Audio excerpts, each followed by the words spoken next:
laughing so hard I lost track of time. Okay. Yes. I take it you're here for gold. Yeah, that's what we're here for. Ah, very good. Have you found any gold?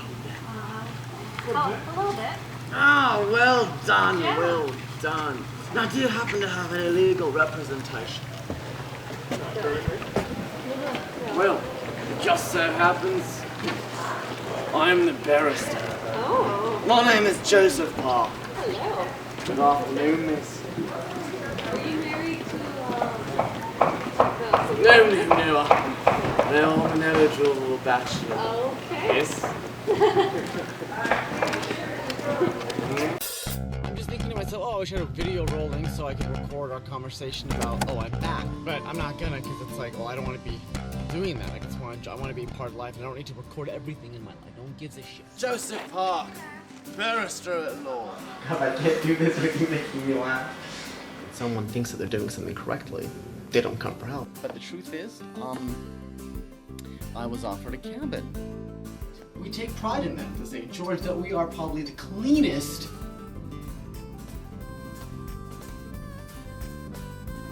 Wanting to make this film, making this the last film that I make. Not quite sure why I'm recording this exactly. It's the filmmaker in me, I guess. Things have changed a lot for me.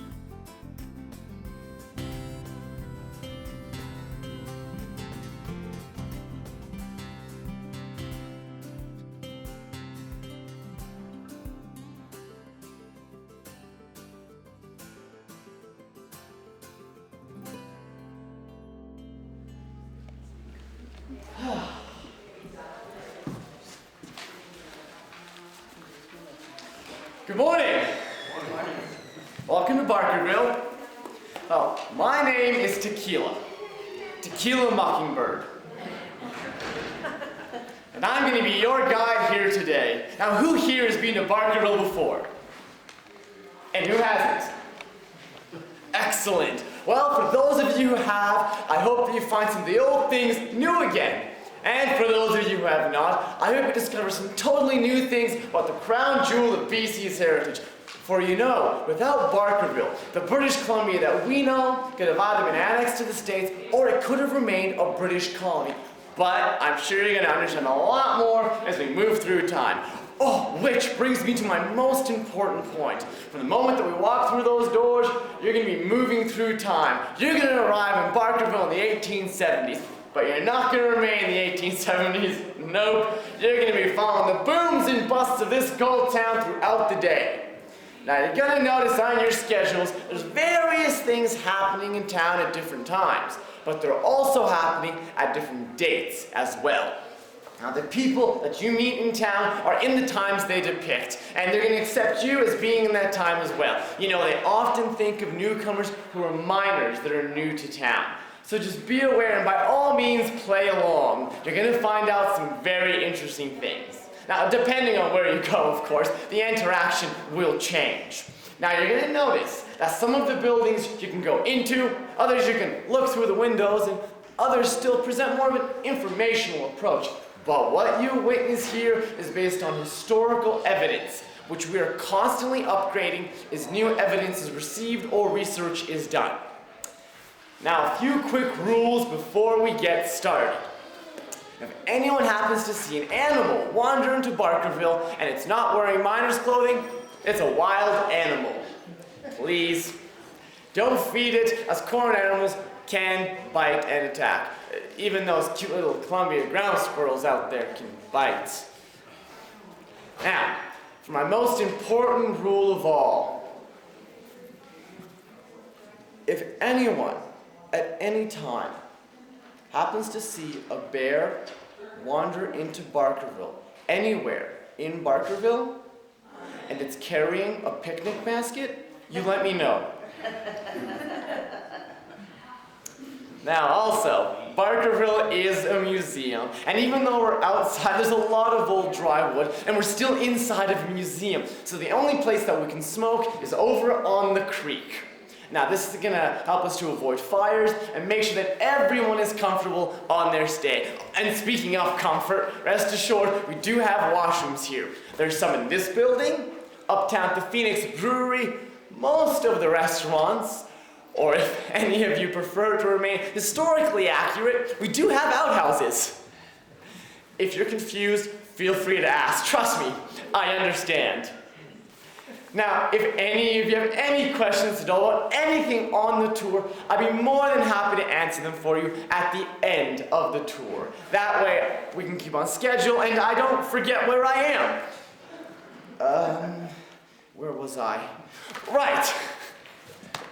Does everyone have one of these schedules? We've got a long tan color sheet and this short white sheet as well. Now, this long tan color sheet has all of the events happening in Barkerville at locations such as the water wheel or inside of buildings such as the theater. The shorter white sheet is the performances held on the street by the street interpreters themselves. Now, if you're confused about what's happening where, just ask anybody and they'll be glad to help you. Now, also, I have these Barkerville guides here. Now, these site guides have information on all of the buildings in Barkerville. Now, you can purchase one of these here or uptown at the Barkerville Hotel, if you care to. It's completely optional. Is everyone ready? Yep. At least one person is. Is everyone ready? Yeah. Great! Oh, these young people so full of energy. Oh, I love it. Oh, now, I don't mean to alarm any of you, but as we walk through this door, now you might feel a slight bump, okay? Nothing to worry about. It's just the effects of time travel. Now, don't forget your wallets, purses, cell phones, fax machines.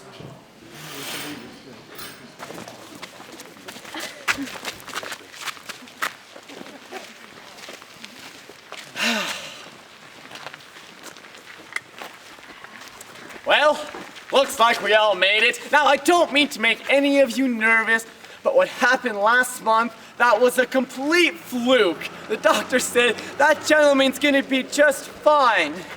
Now, oh look, here's a town person now. Good morning, Mr. Morgan. Good morning, sir. Newcomers, I see. Yes, they've just arrived. Wow, it's interesting that you're at this end of town. Right. You see, you would have actually arrived from Richfield on the Caribou Wagon Road. This way would have led you to Cameronton and Marysville. Well, no matter. I would be happy to help show you around. There is a lot to know if you're gonna survive up here. And what brought you up here? Well, the gold, of course. Nothing like a gold rush to get people moving. Now, the Hudson's Bay Company, they tried to keep it under wraps, but you can't keep a secret like that. Word spread, and it spread fast, down the west coast to California and east towards Upper Canada.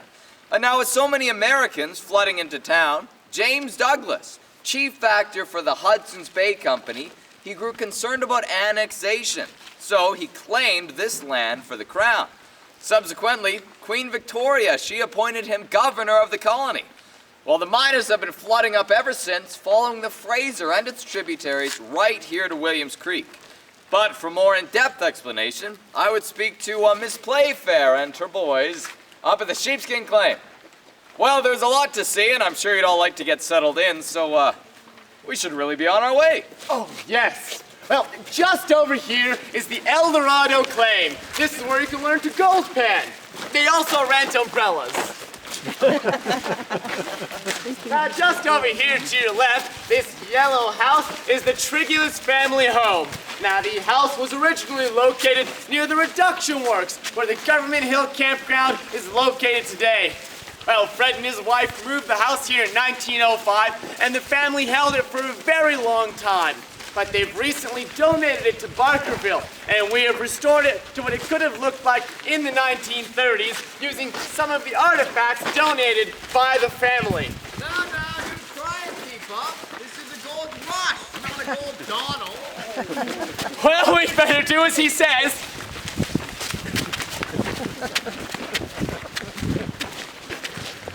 Now, just over here is our Methodist church. Now, court is held up in Richfield at the courthouse throughout the day, but there is one final court session held here at 5:30. Now just over here is McMahon's Confectionery.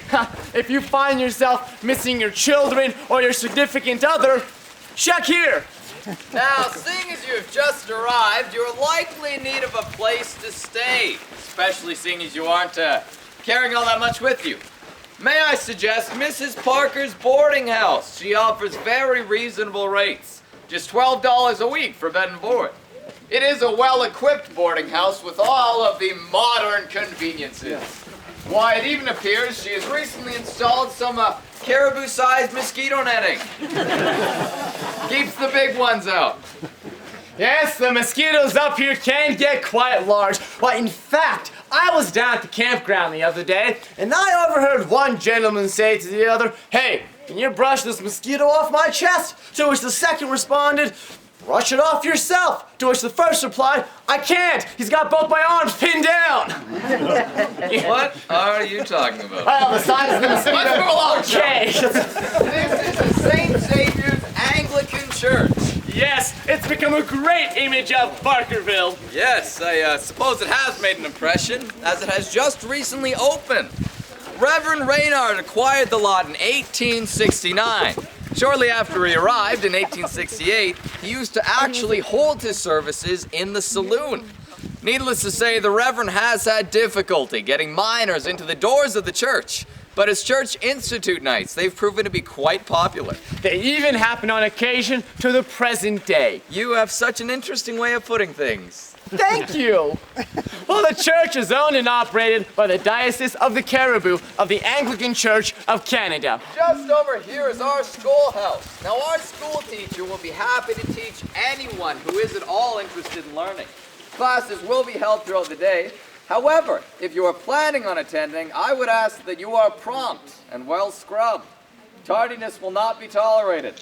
Now, the original schoolhouse was located half a mile from here in Stouts Gulch. That way, both students from Barkerville and Richfield could attend. Now, and look, over here is a large cottonwood tree. Now, it is well known that the Bowron family planted numerous cottonwood trees in the area. But cottonwood trees only live from 40 to 60 years of age, so it's very unlikely this is one they planted themselves. But it could very well have grown from the roots of one they did plant. Oh, now all of you there in the back, don't be afraid to come a little closer. Its bark is worse than its bite. Now, the cottonwood tree is a member of the poplar family and is one of the most popular trees in town. Oh dear, we really ought to be moving along. Wait. I have tree jokes. Oh, please stop. But I'm allowed to tell them. I am a member of the Parks branch. Right, give me more tree jokes then. Well, I think I have an older one. No, I'm stumped. Good. Let's leave. Oh, that's a good one. Just stick with me on the roadway, folks. That way gets to the buildings on both sides. Just over here is our tin shop. And since you're not in need of a gold pen, it'll be a very important stop for you. And they also supply pins for roofing, which is proving very effective in keeping our town from burning to the ground. Again. And next door, the Bowron residence. That's where John and Emily live here. And John is one of the overlanders in Barkerville. Now, the overlanders made their way across Canada West, Ontario, and Quebec on what they thought would be a 4-week journey across the prairies and mountains here to Barkerville. A journey actually took 4 weeks, and of the 250 that originally set out, only 89 of them spent one season here on Williams Creek. Oh, that's not to say the rest died. Oh, heavens no, only 7 died. The rest found other places along the way which called to them, or they felt had opportunities which were worth seizing upon. Now, their journey was so well respected that it was often added to their title. So John Bowron would then be introduced as John Bowron Overlander. And just Overlander here is the Wendell House. Joe and Betty Wendell love the outdoors. That's why they have a guiding business, which ran all the way up until 1935. Then in 1958, Joe was presented a Certificate of Merit by the Premier of the province and the Lieutenant Governor for his contributions to the Barkerville community. Good day, Mr. Park. Good day, Mrs. Hodgkinson. Patronizing the blacksmith again. Yes, I need a couple more sticking toms for a case I'm working We on. have some very green miners here who might not know what a sticking tom is exactly. Well, a sticking tom is just a fancy word for candle holder. You see, it's got this pointy end here, and this roundy bit. Those are the technical terms. Now what we do is we drive this into our timbers to hold our candles underground. Now you see, we use a whale oil-based candle, which one hopes will last around 6 hours. Well, we then use another candle, which one hopes will last around another 6 hours. You see, your shift underground usually lasts 12 hours, so this helps to mark the time underground. 2 candles, and you're pretty close to the end of your 12-hour shift. And speaking of shifts, I really must make my way back to do laundry. Good day to you both. It was a pleasure meeting all of you. Best of luck in the goldfields. Mrs. Hodgkinson, I'm also making my way up the street if you care to join me. Oh, well, Mr. Park, we'd be happy to join you up the street. Oh, good. Just overhead is the provincial government offices. This is where you can record your claim with the government, and rest assured, any gold that winds up in your pockets will eventually wind up in theirs. Now just up ahead is Barnard's Express. If you need anything shipped up or shipped out, this is the place to do it. Well, Francis actually started by delivering letters to the goldfields from Yale on foot. It wasn't so much of an express line then, but now it is one of the longest stagecoach runs in North America. From Yale to Barkerville, it was record-breaking 4 days for passengers. Quick stops and fresh horses, now that's the key to that, but don't expect to get much sleep on the journey. It's bumpy. Got it. Well, and they're also responsible for carrying a fair amount of gold out of the area. Well, in 1868, they transported, what was it? Oh, it's right here. $1,177,231.74 worth all the stuff. Oh, actually, that's 73 cents. See right here? 73. Thank you. You're welcome. But I should have a parcel in there if you'll excuse me for a moment. Now to put that in perspective, that would be 58,862 ounces of gold. Now that treasure shipment would be worth approximately 100 million of our dollars in just 1 year. Now next door is the Goldfields Bakery. This building was constructed in 1933 and originally housed 2 purposes. On one side was the Red Front cigar store and the other, Buckley's drugstore. But now it houses one of the many fine businesses on our creek today, which is why it has 2 front doors. Now the original Goldfields Bakery stood somewhere near where our administration center stands today. Apparently, Louis Haid came up here in the 30s with a 50-pound bag of flour, baked some bread, and went door to door selling fresh baked bread till all of his flour was gone. He was then able to procure more flour and equipment with those proceeds. Thank you very much. Perhaps we sent it by post. Good day. Good day. The building that Mr. Park is heading towards originally housed the Bank of British North America. But by 1879 was used both as a post and telegraph office. It is now one of the 10 oldest operating post offices in our province. But it was nearly shut down a few years ago. It was only due to the protest and support of the local community that this great post office is still operating in our time. Anything you send from here gets the Barkerville postmark. Your letter will become part of postal history and help keep this operating tribute to our heritage alive. Oh, there's nothing for it. Hasn't come in yet. Waiting for something important, are you? Yes, a sweater from Mummy. You'll often notice that after being up here for a while, that the post will become one of your most treasured things. You'll often see people making a beeline in the morning to the post office in hopes of news from Mum. Oh. Well, that's a shame. Perhaps it will come tomorrow. Now just over here is the Wake Up Jake restaurant. Named for an Irish miner, Jake Franklin, who would order and fall asleep before he could be served. Now Mrs. Kelly would have to wake him up in order to serve him, and that's how it got the name. Wake Up Jake.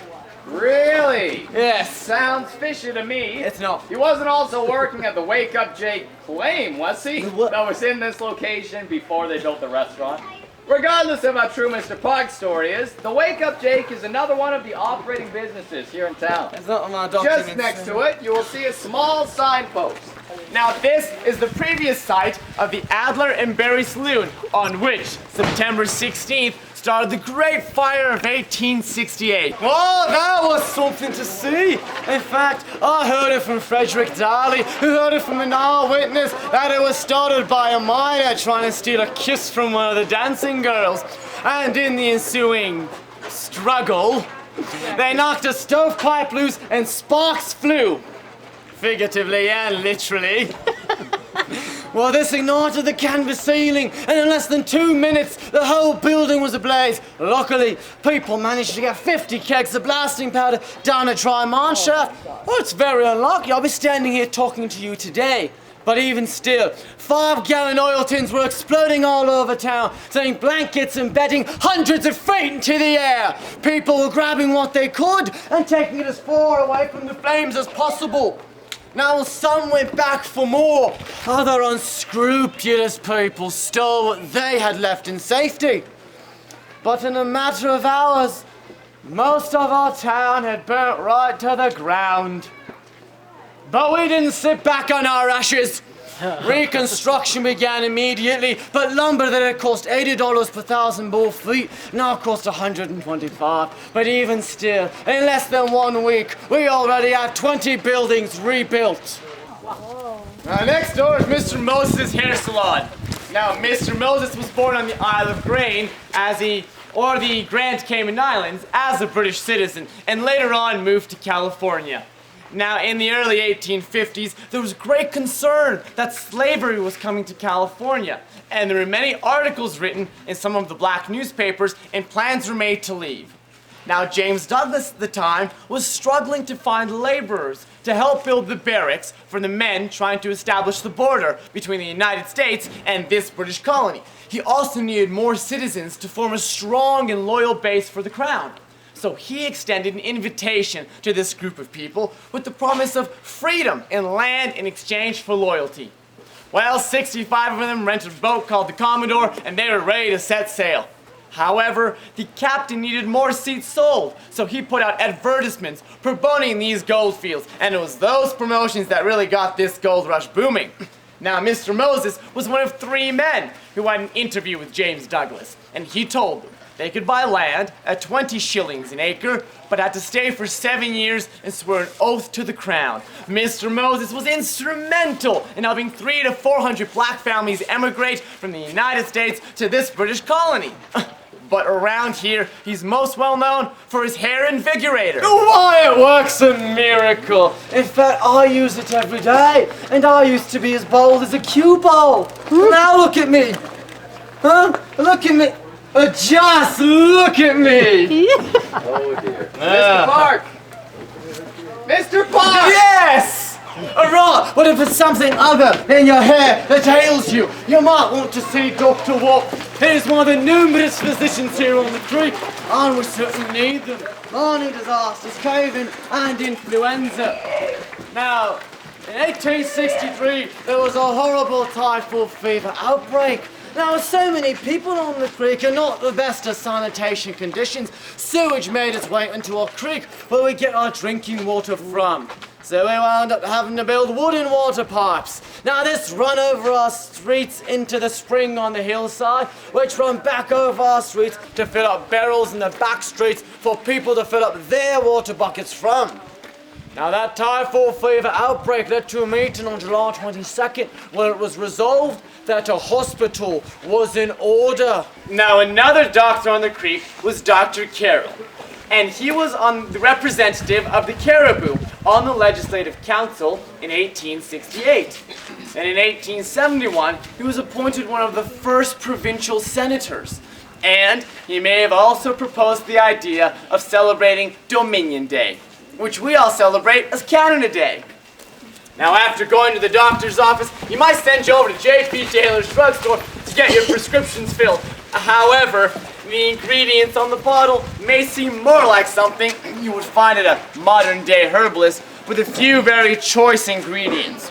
Take, for example, the Perry Davis's elixir, which has numerous herbs, a little bit of alcohol, and a healthy dose of opium. Why, it's a wonderful remedy. In fact, I use it every day as well. And I'll put a couple spoonfuls in my coffee every morning, and I just feel wonderful. I just can't get enough of it. I can never get enough.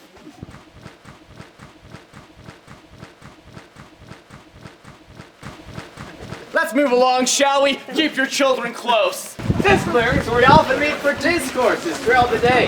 The next one will be held at 3:15, and Mr. Joseph Clark will be having a talk on some of the language barriers that existed here on the creek. I'm the local barrister in this city, and it's free legal advice today, but only today at 3:15. Keep in mind you get what you pay for. I am the best. Just up ahead is the Masonic Lodge. This was given the designation of number 4 BC Register, and it's still a fully operating lodge. They hold their meetings on the second Saturday of every month. Now, Barkerville, being somewhat of a metropolitan community, offers things that you might not find elsewhere, such as painless tooth extraction. Now, Dr. William Allen Jones is one of our dentists here on the creek. Now, when he was a boy, he was a slave, but his father bought his freedom in North Carolina. Now, 4 of the sons went to college, and this son made his way here during the emigration, of which Mr. Moses was such a great part of. Now, if you come to see Dr. Jones, he can fill your teeth with gold, silver, or tin. The choice is up to you, but I don't recommend the tin. Now, Dr. Jones can also set teeth in pivots. Now, a pivot is a small carved wooden tooth with a bit of a point on the end of it. Now, what Dr. Jones does is he sets this point on what remains of the old tooth, the stump, so to say, and he hammers it directly in. No, absolutely painless. Well, Barkerville is also known as the Valley of the Flags, and here you can see why. People have come from all over the world to participate in this gold rush, and they're very proud of their various nationalities. The French flag flies over the St. George Hotel because the proprietress, Madame Bendixen, is from France. Oh, a very interesting note here is that Madame Bendixen may have been what was referred to as an ingot. You see, the French were in economic disarray, so they devised a lottery whereby the winners would get to go to California. Now, though people bought tickets, it was actually a plot by the government to get rid of the people that the establishment thought were, trouble. So these petty thieves and criminals won the lottery and got to go to California. And, of course, the government made a profit.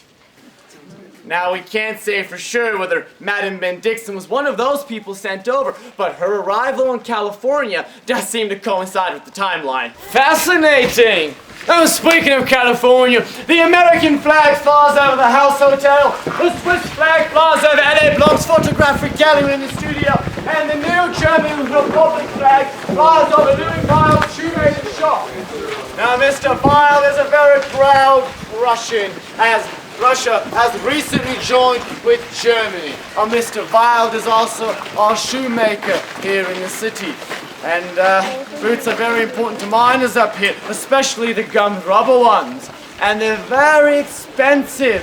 So some miners have taken to wearing their boots at night to prevent them from being stolen. Unfortunately, if you wear your boots 24 hours a day, well, you might wind up with a condition that we call gum boot gout.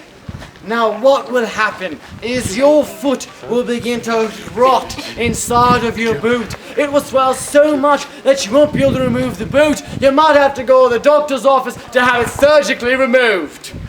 Or if the situation calls for it, the foot as well. Wow, that's disgusting! it's gross. Well, the LA Blanc Photographic Gallery, the St. George Hotel, and the House Hotel all operate in our time. Yes, and thank you for your time. Newcomers, I see. They just arrived. I'm showing them around town. Well, you might want to stop by the assay office, especially if you've got large quantities of gold.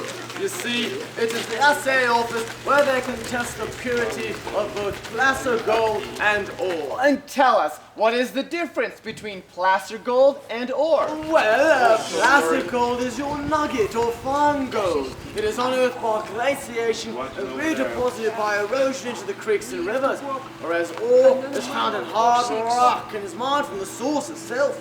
And these are the veins of gold in which people speak.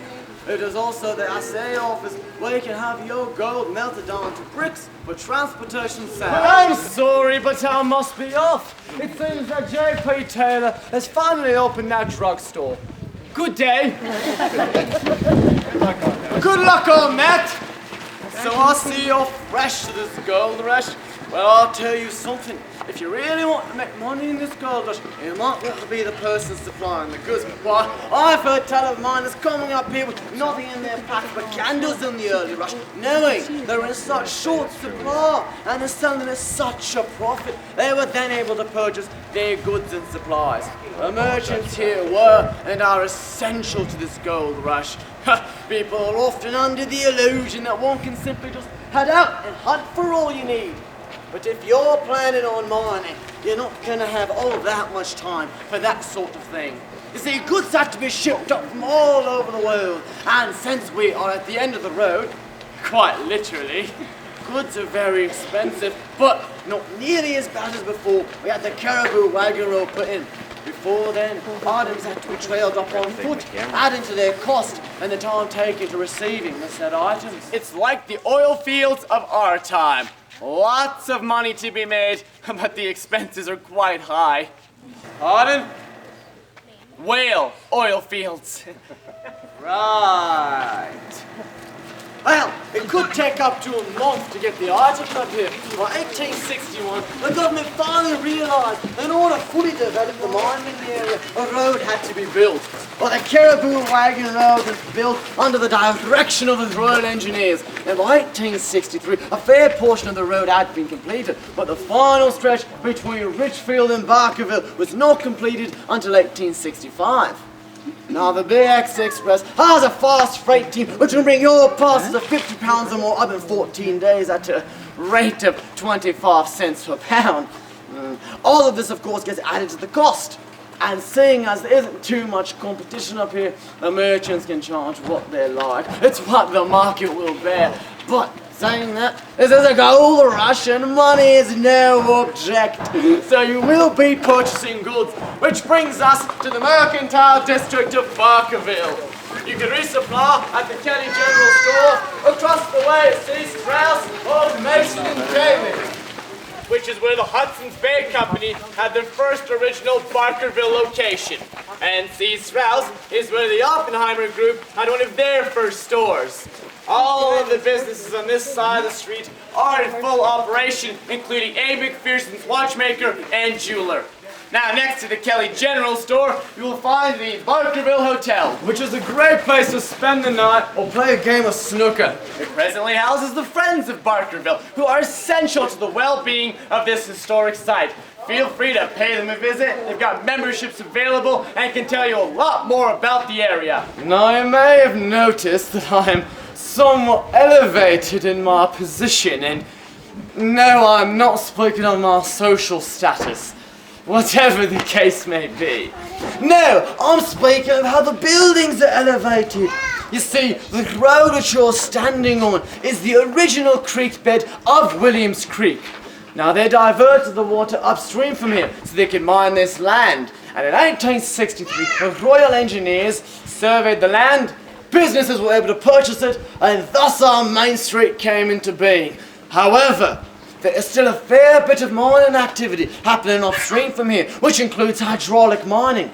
Now this washes tons of gravel into our creek. Now that, with the spring runoff, the lack of trees in our hillside, as most of which are down in the mines, and the tailings, every year our town gets flooded with a torrent of mud, muck and gravel. Now we tried to stop this by putting in a bulkhead, but the muck always seems to overrun it. Now in order to prevent our buildings from being filled with a torrent of mud, muck and gravel each year, we've got to jack our buildings up a little bit higher each year to avoid the next onslaught. Well, there was also a call in 1866 to resurvey the whole lot, as well, most of the survey posts are either buried or gone. Now to give you an idea how much of these tailings swept through town, over where the theater is located, they dug down to find the original foundation. And between...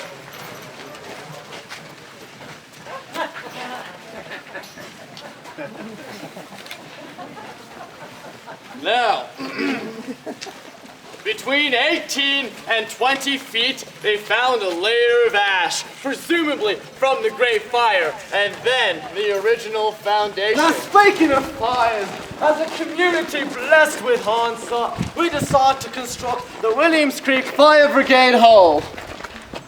After the fire. Now, we have taken this lesson to heart, and now not only do we have a fire brigade hall, but if you look upon the roof, you will see a catwalk. Now, this usually houses a bucket, which fills with water on the rare occasion it rains here in Barkerville, and keeps a blanket inside quite wet. Now, if a fire were to occur on the roof, one simply climb out the window, climb off the roof, take out the blanket, and beat out the flames. Or if the situation calls for it, tip the entire bucket onto the fire. Very efficient. Now this location also housed the Caribou Amateur Dramatic Association, which put on wonderful plays. Now in those spirited, heady days of theater, it presently houses the Theatre Royal. Talented actors, singers, dancers, and musicians. Now just over here is our Caribou Sentinel, founded by George Wallace in 1865. Now, among other claims to fame, it is one of the most expensive newspapers to be found. While a newspaper in Fort Victoria would cost around 12.5 cents, whereas our Sentinel costs 50 cents. Now, George held the newspaper for a year before selling it to Alexander Allen and Warren Lambert. Now, when Alexander sold his portion, he apparently expressed joy in a letter to his mom stating, "Now that I've sold the newspaper, I can finally quit drinking." The newspaper is presently owned by Mr. Robert Holloway. It is also a wealth of information and mining intelligence. People often contribute to the newspaper with poetry or letters to whom, and if I can't buy one, I usually have one handed to me. Now just over here is the final stop on our walk through town. Now this, as near as we can tell, is the location where Billy Barker hit his pay. Now Billy Barker came down to Richfield in 1861 and staked the Barker and Company claim. The next summer, he staked down here with 4 other men. But you can't actually do that. You see, you can only have staking rights to one claim. So he was forced to sell off his shares in the Richfield claim while they were still paying out. Now down here, he sunk 2 shafts with no success until August 17th, 1862. They finally hit the lead. 40 feet of paying gravel, and they uncovered 124 ounces of gold in the next 10 hours. That's nearly 200,000 of our dollars today in just 10 hours. Well, they went on a spree. Drinking and carousing. For a number of days before heading back to the claim. But who can blame them? I mean, goodness knows, if it had been me, I would have gone straight to... You would have done what, exactly? I would have done the proper thing and continued working. Hard work, good for the soul. Drinking is... Expensive. Talking about Billy, are you? Well, he was a Cambridgeshire riverman who ran barges in England. Unfortunately, due to the creation of a new railroad, his career had taken a downward turn. So somewhere between 1842 and 1846, he actually left his wife and daughter behind in England to seek his fortune in the California goldfields. Well, his wife and daughter, they wound up in the workhouse, and his wife perished there in May 1850. They never heard from him in all that time. Now, Billy did remarry in Fort Victoria to Elizabeth Collier in 1863. Then in 1864, he sold his shares in this mine while they were still paying out. However, his newfound wealth and happiness was soon to end, as Elizabeth perished there in 1865. Now, Barker had many investments in his hands and many claims, but he never reached the same wealth that he did right here on the Barker claim. And by 1875, he was quite broke. By 1894, he went to the old men's home in Fort Victoria. But the cancer in his jaw had progressed too far, and he died there July 11th, 1894. He was 77 years old. Well, this brings us to the end of our walk through town, but keep an eye on your schedules as there are many more tours and events taking place throughout the day. Enjoy the shops and restaurants and feel free to explore.